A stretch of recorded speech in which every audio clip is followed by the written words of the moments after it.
तो हेलो मेरे प्यारे गाइस, कैसे हैं आप सब? आई होप अच्छे होंगे। तो पिछले लेक्चर में हम लोगों ने बात किया था कि रेजिस्टेंस क्या होता है, रेसिस्टिविटी क्या होती है, वो किस फैक्टर पे रेजिस्टेंस जो होता है वो हमारा डिपेंड करता है। ठीक, अब हम अपने लेक्चर को आगे बढ़ाते हुए इस लेक्चर में बात करेंगे कि आखिर जो रेजिस्टेंस हमारा होता है उसको किस वे में हम लोग क्या करते हैं, इसको ऐड करते हैं, ज्वाइंट करते हैं। ठीक, तो हम लोग उसी को क्या बोलते हैं, कंबाइनेशन ऑफ रेजिस्टेंस। कंबाइनेशन ऑफ रेजिस्टेंस कहने का मतलब हम रेजिस्टेंस को जैसे एक या एक से ज़्यादा यानी कि 1, 2 और मोर देन 2 रेजिस्टेंस को जब हम कंबाइन करेंगे तो उसका वे कैसा होगा, किस किस वे में हम लोग उसको क्या करेंगे, ऐड करेंगे, तो उसी को हम लोग क्या बोलते हैं, कंबाइनेशन ऑफ रेजिस्टेंस। ठीक, तो इस लेक्चर में हम लोग देख रहे हैं क्या, कंबाइनेशन ऑफ रेजिस्टेंस।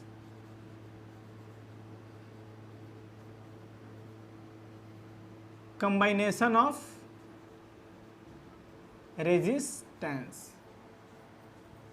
मैंने आपको बताया ना कि अगर 2 या 2 से 2 और मोर देन रेजिस्टेंस जब होगा तो उसको हम लोग किस वे में कंबाइन करेंगे, that is called कंबाइनेशन of resistance. तो मेनली क्या होता है, 2 वेज होता है। कितना वेज होता है, 2 वेज। 2 वेज है जो हम लोग 2 या 2 से अधिक रेजिस्टेंस को क्या कर सकते हैं, कंबाइन करते हैं। तो फर्स्ट को बोलते हैं सीरीज कंबाइनेशन एंड सेकेंड वे क्या होता है, पैरेलल कंबाइनेशन। ठीक है, तो यहां पर मैं इंडेक्स बना देता हूं। ठीक है, देखो एक होता है हमारा सीरीज कंबाइनेशन और दूसरा क्या होता है, पैरेलल कंबाइनेशन।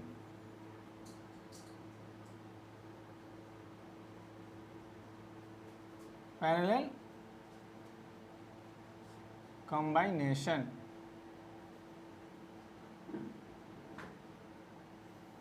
Series कंबाइनेशन and parallel कंबाइनेशन। तो अब हम लोग सबसे पहले समझेंगे कि सीरीज कंबाइनेशन क्या होता है। देखो सीरीज कंबाइनेशन क्या होता है, अगर 2 और more than 2 resistance end to end क्या हो, उनका कनेक्शन हो, उनका ज्वाइंट हो, वो कंबाइन हो, तो उसको बोलेंगे कि सीरीज कंबाइनेशन है। एज एग्जांपल जैसे देख लो, मान लो एक ये रेजिस्टेंस है, एक ये रेजिस्टेंस है और इसी में एक हमें और रेजिस्टेंस को क्या करना है, ऐड करना है। तो इसका जो इंड है, इसका जो लास्ट इंड है, यहां से ही हम क्या करेंगे, एक और रेजिस्टेंस को ऐड कर देंगे। देखो इसके इंड से इसका जो स्टार्टिंग पॉइंट है वो क्या हो गया, ऐड हो गया। अब इसमें अगर और ऐड करना है तो इसके इंड से हम लोग क्या करेंगे, एक और रेजिस्टेंस ऐड कर देंगे। तो इसको हम लोग बोलते हैं कि क्या है, सीरीज कॉम्बाइनेशन है। तो सीरीज कॉम्बाइनेशन क्या होता है, द कॉम्बाइनेशन ऑफ 2 और more than resistance in to end, that is called series combination. तो मैं यहां लिख देता हूं शॉर्ट में, और बाकी जो हमारा नोट्स है वो आपको डिस्क्रिप्शन में मिल जाएगा, वो देख लेना। ठीक है, तो यहां हो जाएगा क्या, the combination of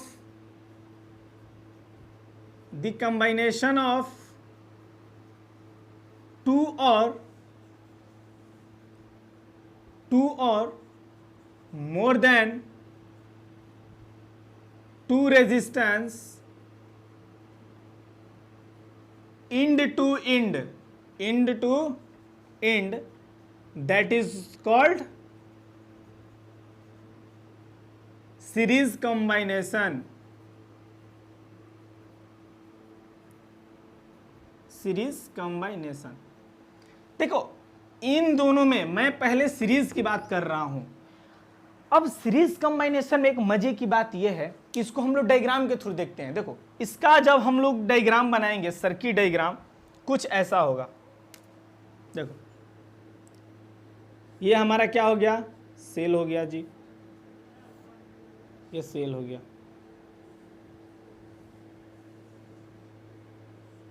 देखो एक रेजिस्टेंस मैंने यहां बनाया, एक रेजिस्टेंस मैंने यहां बनाया और एक रेजिस्टेंस मैंने यहां बनाया। यहां समझो, इस रेजिस्टेंस को मैंने नाम दिया क्या, R1। R1 मतलब फर्स्ट रेजिस्टेंस, इसका नाम हमने दिया R2 मतलब सेकेंड रेजिस्टेंस, इसका नाम हमने दिया R3 यानी कि थर्ड रेजिस्टेंस। और यहां पर मान लो कि V वोल्ट का पोटेंशियल डिफरेंस है। क्लियर है? अब क्या होगा कि जब यहां से V पोटेंशियल डिफरेंस है हमारा, तो यहां से कुछ करंट पास होगा कि नहीं? करंट पास होगा, तो यहां से मान लो कि हमारा I करंट पास हो रहा है। क्या हो रहा है? I करंट पास हो रहा है।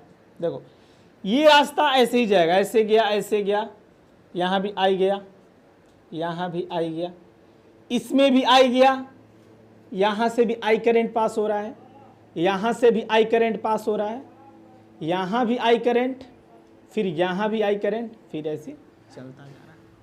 ठीक, तो यहां एक चीज ध्यान देने की बात क्या है कि जब सीरीज कंबाइनेशन होता है, क्या होता है? ध्यान देना, जब सीरीज कंबाइनेशन होता है तो उसमें क्या होता है, जो हमारा पोटेंशियल डिफरेंस होता है वो डिफरेंट हो जाता है ईच रेजिस्टर्स पर।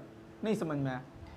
जब हमारा सीरीज कंबाइनेशन होगा उसमें क्या होगा कि जो हमारा ईच रेजिस्टर से प्रत्येक रेजिस्टेंस का पोटेंशियल डिफरेंस क्या होता है? डिफरेंट हो जाता है। ध्यान से समझना, ईच रेजिस्टर में पोटेंशियल डिफरेंस क्या हो जाता है? डिफरेंट हो जाता है। रीजन क्या है? रीजन ये है कि पोटेंशियल डिफरेंस जब भी होगा तो 2 पॉइंट्स के लिए अलग अलग होगा। देखो यहां पर इनका पॉइंट कुछ अलग है, तो इसका पोटेंशियल डिफरेंस कुछ अलग होगा या नहीं?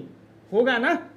और इस रेजिस्टर की बात करो तो यहां पर इनका 2 पॉइंट अलग है, इनका जॉइंट अलग है। अब इसकी बात करो तो इसका अलग है, तो ये अलग अलग क्या है? पॉइंट्स पर ऐड है, तो इनकी पोटेंशियल डिफरेंस भी क्या होगी?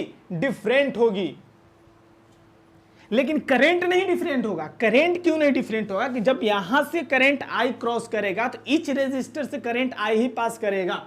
वो थोड़ा सा और क्लियर हो जाएगा जब हम लोग भी पैरेलल कंबाइनेशन देखेंगे, तो वहां हम लोग देखेंगे करंट कैसे डिस्ट्रीब्यूट होता है ईच रेजिस्टर पर। तो इसमें केवल हम लोग को देखना है कि जो हमारा पोटेंशियल डिफरेंस जो होता है, जो भी होता है, वो क्या होता है? ईच रेजिस्टर पर क्या होता है?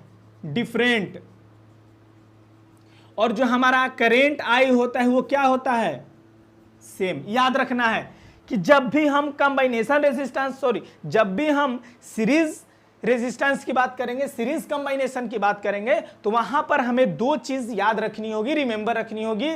फर्स्ट ये कि ईच रेजिस्टर पर क्या होता है? पोटेंशियल डिफरेंस हमारा क्या होता है? डिफरेंट होता है। रीजन ये है कि यहां पर जो R1 का जो 2 पॉइंट है वो डिफरेंट है, R2 का जो 2 पॉइंट है वो डिफरेंट है, R3 का जो डिफरेंट पॉइंट है वो क्या है? डिफरेंट है। बट जब करंट की बात करें तो इसमें करंट हमारा क्या होगा? सेम होगा। तो सब बात मिलाकर हम यही याद रखना है कि जो सीरीज कंबाइनेशन होता है उसमें वोल्टेज हमारा यानी पोटेंशियल डिफरेंस क्या होता है? वो डिफरेंट होता है, बट करंट क्या होता है? सेम होता है। ठीक, यहां सेम होता है। अब बात करें, देखो जब भी ये अलग अलग रेजिस्टर्स हैं, जब इनको हम ऐड करेंगे तो एक अपना इफेक्टिव रेजिस्टेंस रिजल्टेंट होता है ना। जैसे मैं बात कर रहा हूं 1 + 5 + 6 क्या होगा, तो इनको जब मैं इंडिविजुअली ऐड करूंगा तो इसका कुछ एग्जैक्ट रिजल्ट मिलेगा ना। तो 6 5 11 + 1 12, तो ये जो 12 हुआ वो तुम्हारा क्या हुआ? इफेक्टिव कहो या रिजल्टेंट कहो, मतलब इनका रिजल्ट यही आया ना। 1 + 5 + 6 का रिजल्ट क्या आया? 12 आया। तो इनका भी R1 R2 और R3 का जब हम ऐड करेंगे तो कुछ रिजल्टेंट रेजिस्टेंस आएगा, उसी को हम लोग क्या बोलते हैं? Effective resistance. क्या बोलते हैं? Effective resistance. ठीक, तो जो सीरीज में जो कंबाइनेशन होता है, जो सीरीज कंबाइनेशन होता है, तो उसका जो इफेक्टिव रेजिस्टेंस होता है क्या होता है? Effective resistance. जो इफेक्टिव रेजिस्टेंस होता है, मतलब इनका रिजल्टेंट होता है, वो क्या होता है? मैक्सिमम होता है। मैक्सिमम होता है। देखो अभी थोड़ा सा कंफ्यूजन क्रिएट होगा क्योंकि अभी पैरेलल हम लोग नहीं पढ़े। जब हम लोग पैरेलल की बात कर लेंगे ना तो वहां समझ में आएगा। देखो, और इसमें क्या होता है? मिनिमम होता है, वो बता देंगे कैसे। तो इसका जो रिजल्टेंट कैसे निकालेंगे, जब कोई दो या दो से अधिक रेजिस्टेंस क्या हो, आपस में ऐड हो, सीरीजली कंबाइनेशन हो, तो उसका जो हम लोग इफेक्टिव रेजिस्टेंस निकालेंगे वो कैसे निकालेंगे, उसको मैं प्रूफ करता हूं। ठीक है, यहां ध्यान देने की बात क्या है, बिल्कुल आसान है, ये 10th के बोर्ड एग्जामिनेशन के लिए भी बहुत इंपॉर्टेंट है। ये एक प्रूफ करने के लिए आ जाता है कि जब R1 R2 R3 है तो इसका इफेक्टिव रेजिस्टेंस प्रूफ करके दिखाइए, और पैरेलल में है तो उसका इफेक्टिव रेजिस्टेंस क्या करिए, प्रूफ करके दिखाइए। इसमें हम लोग देखो बात करते हैं, अकॉर्डिंग टू ओम्स लॉ क्या होता है, अकॉर्डिंग टू ओम्स लॉ क्या होता है, V इज इक्वल टू क्या होता है, IR। ठीक है, देखो यहां पर तुमको हम बता देते, यहां पर इसका पोटेंशियल डिफरेंस क्या हो जाएगा, V1 मानते हैं, इसका V2 मानते हैं, इसका V3 मानते हैं, अलग अलग पोटेंशियल डिफरेंस होगा। ठीक है, यहां हो गया V इज इक्वल टू क्या हो गया, IR, यानी टोटल के लिए IR। ठीक, अब देखो, अब V1 की बात करें, V1 की बात करें, पोटेंशियल डिफरेंस ऑफ V1 का क्या होगा, IR से क्या होगा, इसकी मैं केवल बात करूं, अब इसकी बात नहीं कर रहा हूं, इसकी बात कर रहा हूं, तो क्या हो गया IR2। क्यों, क्योंकि करंट तो सेम है, रेजिस्टेंस अलग है। ठीक, अब वही मैं बात करूं, V2 की बात करूं तो क्या होगा बताओ, IR2 होगा कि नहीं होगा, इसकी वही मैं V3 की बात करूं तो क्या होगा बताओ, IR3 होगा या नहीं होगा, क्योंकि करंट तो सबके लिए सेम है ना, रेजिस्टेंस जो मल्टीप्लाई कर देंगे तो उसका पोटेंशियल डिफरेंस हो जाएगा। क्लियर है, अब क्या होगा, इसमें अलग अलग पोटेंशियल डिफरेंस है, तो टोटल अगर मैं पोटेंशियल डिफरेंस देखो, अगर मैं यहां से भी, कहने का मतलब क्या है, अगर मैं यहां से 5 वोल्ट पोटेंशियल डिफरेंस दूंगा ना, तो जब इसकी अलग अलग इंडिविजुअल तुम पोटेंशियल डिफरेंस ऐड करोगे तो वो भी 5 ही वोल्ट होगा, वो ना ही 5 से ज्यादा होगा ना ही 5 से कम होगा। तो यहां हम कह सकते हैं कि जो इनकी पोटेंशियल डिफरेंस होगी वो इसके इक्वल होगी टोटल पोटेंशियल डिफरेंस की। इट मींस दैट कि जो हमारा टोटल पोटेंशियल डिफरेंस होगा वो किसके सम के इक्वल होगा, जो इंडिविजुअल पोटेंशियल डिफरेंस है R1 R2 और R3 के, वो इसके इक्वल होंगे। ठीक है, चलो, तो यहां पर हम लोग बोल सकते हैं टोटल पोटेंशियल डिफरेंस क्या हो जाएगा, टोटल PD, यानी कि V इज इक्वल टू क्या होगा, V1 plus V2 plus V3 होगा या नहीं होगा। अब देखो V1 का वैल्यू कितना है, IR1 लिख सकते हैं ना, यहां से क्या है IR1 होगा, यहां R2 मैंने लिख दिया, सॉरी, यहां R1 होगा, यहां पे IR1 होगा या नहीं होगा। अब V2 की जगह पे यहां से क्या होगा, IR2 होगा या नहीं होगा, और V3 की जगह पे यहां से क्या होगा, IR3 होगा कि नहीं होगा, होगा ना। अब देखो यहां मजे की बात, एक मैजिक, यहां V की जगह पे हम लोग क्या लिख सकते हैं, यहां से IR मैंने लिख दिया। अब यहां पर क्या हो गया, यहां पर I मैं कॉमन ले लूं, देखो सब में I सेम है, I मैंने क्या किया, कॉमन लिया, तो क्या बचा, R1 plus R2 plus R3, हुआ कि नहीं हुआ। अब यहां से क्या होगा, यहां से क्या हुआ, यहां से हमारा I कैंसल, यहां से हमारा I कैंसल हुआ कि नहीं हुआ। जब हमारा I यहां से कैंसिल हो गया तो R इज इक्वल टू क्या हुआ, R is equal to R1 plus R2 plus R3, यानी कि जो ये R निकला, ये टोटल सम निकला, इसी को बोलते हैं हम लोग इफेक्टिव रेजिस्टेंस, यानी कि R effective is equal to sum of each individual resistance, यानी कि R1 plus R2 plus R3। तो यहां से क्या हमें बात निकल के आई कि जो हमारा R होगा, रिजल्टेंट होगा, वो किसके बराबर होगा, R1 plus R2 plus R3, यानी कि 3 है, अगर 4 रहता तो R4 R5 R6। ठीक, इसी को हम लोग इक्विवेलेंट भी रेजिस्टेंस बोलते हैं।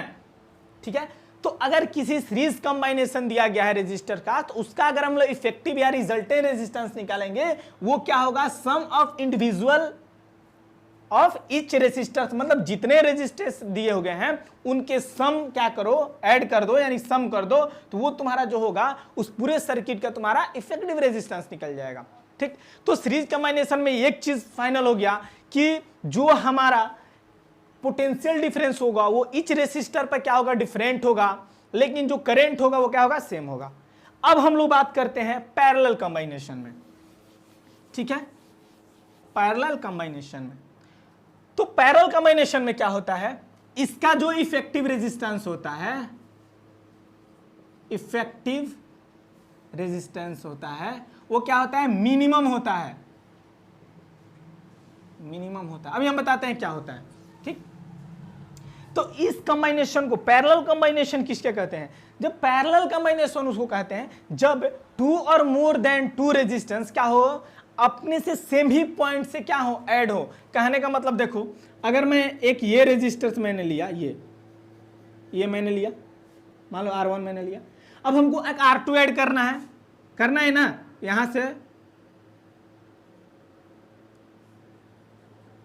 देखो ये R2 हो गया, अब R3 ऐड करना है, R3। देखो यहां से AB, यहां पर क्या हो रहा है, सेम पॉइंट हो रहा है कि नहीं, तीनों रेजिस्टेंस क्या हो रहा है, सेम 2 पॉइंट से ऐड हो रहे हैं। तो इसको ऐसे कॉम्बिनेशन को हम लोग बोलेंगे पैरेलल कॉम्बिनेशन। देखो ये एक दूसरे के पैरेलल भी हैं, लेकिन इसमें देखो इंड इनका क्या है, डिफरेंट है, तो इसको हम लोग क्या बोलेंगे, पैरेलल कॉम्बिनेशन। तब हम लोग देखते हैं इसका डेफिनेशन क्या हो। डेफिनेशन तो समझ गया ना, कि जब क्या हो, सेम पॉइंट से क्या हो, ऐड हो, उसको क्या बोलेंगे, पैरेलल कॉम्बिनेशन। इसका डायग्राम देखो कैसा होगा, ये तुम्हारा क्या हो गया, यहां से बैटरी हो गई, ये ऐसा हो गया, ये मैंने एक R1 रेजिस्टेंस ऐड कर दिया, ये R1 है, ठीक है।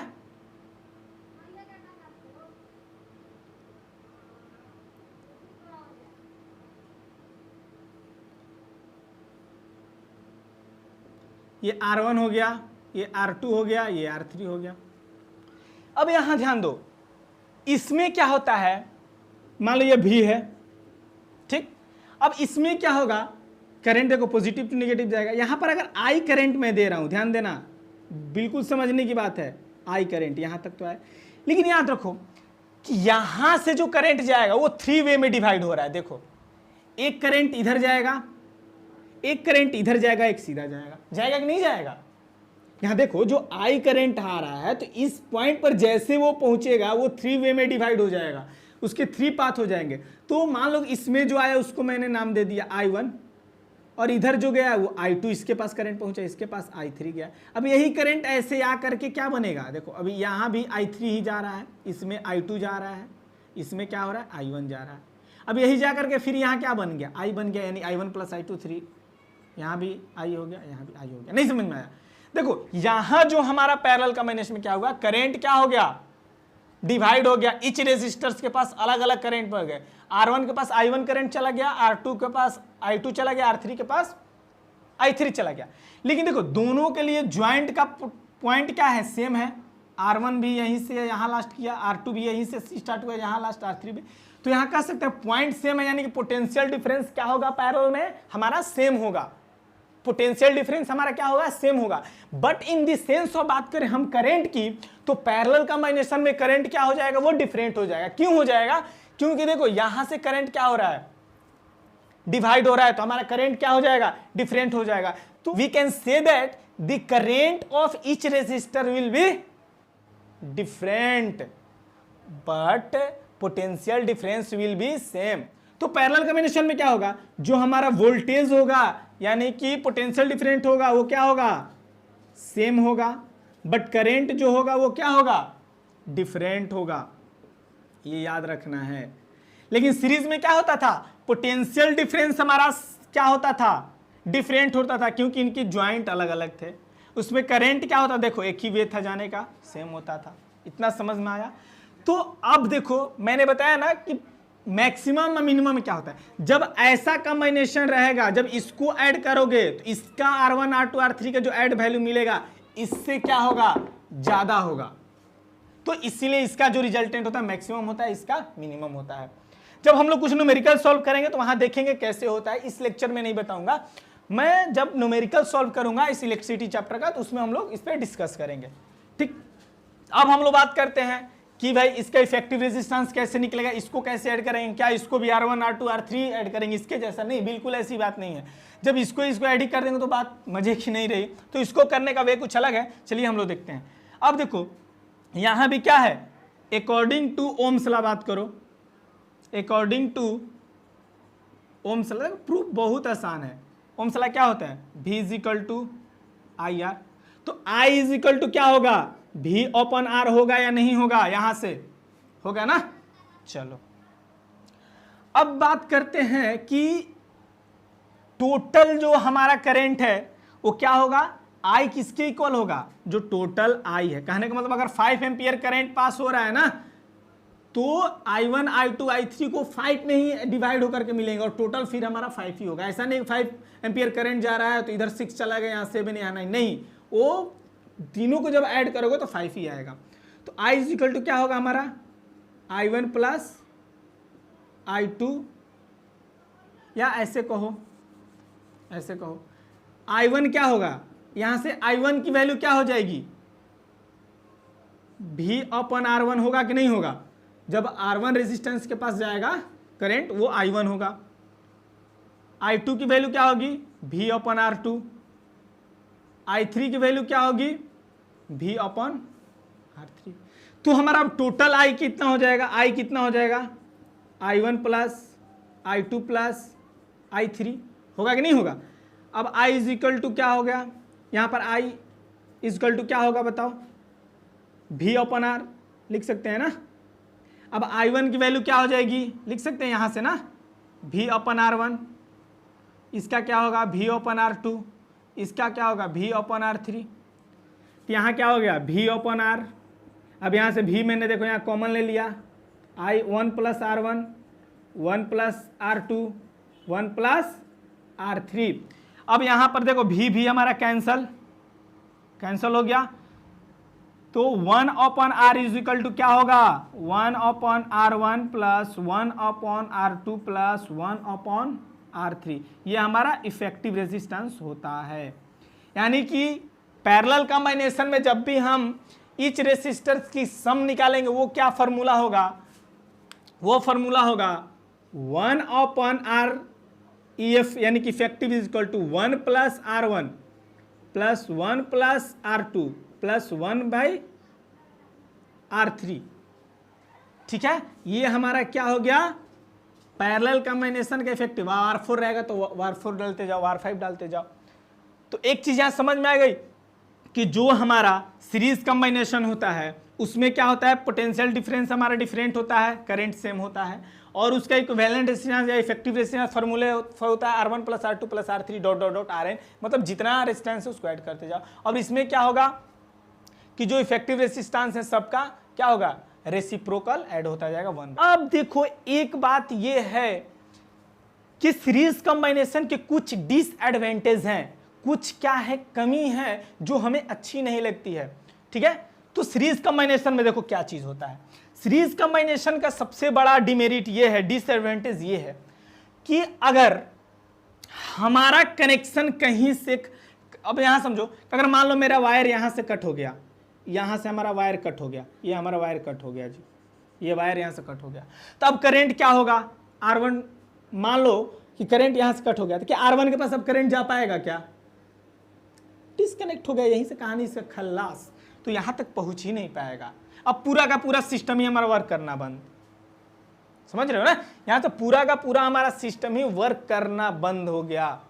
अब ना ही R1, या मान लो यहां से करंट जा रहा है, यहां कट हो गया तो R1 के पास तो करंट गया लेकिन R2 R3 के पास अब नहीं जाएगा अगर यहां से डिस्कनेक्ट हो गया तो यहां कहने की बात यह है कि जो सीरीज कॉम्बिनेशन होता है अगर उसमें एक कोई अप्लायंसेस या कोई एक भी जो हमारे इक्विपमेंट है अगर वो खराब हो गया, अगर वहां से डिस्कनेक्ट हो गया यानी कि वहां से वायर कट हो गया या खराब हो गया, तो अगर इसके पास करंट नहीं पहुंचेगा तो ये आगे भी करंट नहीं जाने देगा।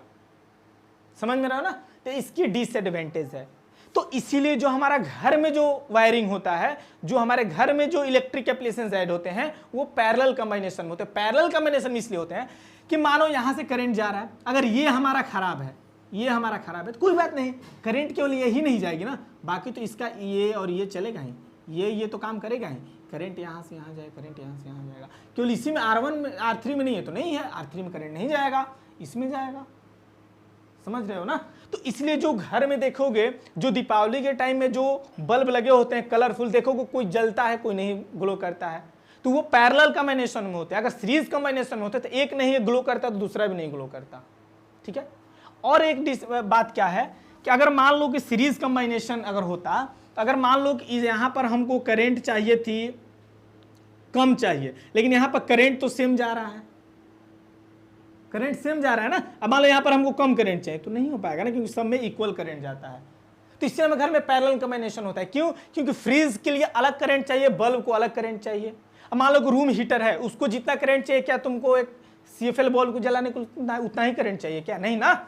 अगर हीटर कितना करंट दे दोगे तो बल्ब क्या करेगा? ब्लास्ट करेगा। इसलिए जो हमारा सीरीज कॉम्बिनेशन क्या होता है, यहाँ पर फेल हो जाता है। और जो हमारा घर के जितने भी इलेक्ट्रिक एप्लियंसेस है, इक्विपमेंट है, वो हमारा कैसा कॉम्बिनेशन होता है? Parallel combination. पैरेलल कॉम्बिनेशन इसलिए कि मान लो कि यहाँ पर करंट हम लोग क्या होता है? डिफरेंट दे सकते हैं, कि अगर R1 को जितना करंट चाहिए हम उतना दे सकते हैं, R2 को दे सकते हैं, R3 को अलग अलग दे सकते हैं, क्योंकि यहाँ पर करंट डिफरेंट होता है। Clear sir? तो इस लेक्चर को मैं खत्म करता हूं 1 मिनट में, कि जो सीरीज कॉम्बिनेशन क्या होता है, कि जब इन टू इन रेजिस्टर्स क्या होते हैं? ऐड होते हैं, उनकी जो पोटेंशियल डिफरेंस क्या होगी? डिफरेंट होगी, लेकिन करंट क्या होगा? सेम होगा। इसका इफेक्टिव रेजिस्टेंस क्या होगा? R is R1 plus R2 plus R3। But अब बात करें पैरेलल कॉम्बिनेशन की, तो पैरेलल कॉम्बिनेशन में क्या होता है कि जो उसके पोटेंशियल डिफरेंस होते हैं वो सेम होते हैं, क्योंकि वो एक ही पॉइंट से ऐड होते हैं, और जो करंट होता है वो डिफरेंट होता है, क्योंकि यहाँ से करंट डिवाइड हो जाता है। और इसका जो इफेक्टिव रेजिस्टेंस होगा वो क्या होगा? R is equal to R effective 1 plus R1 plus 1/R2 plus 1/R3, यानी कि इसका रेसिप्रोकल होगा। ठीक है।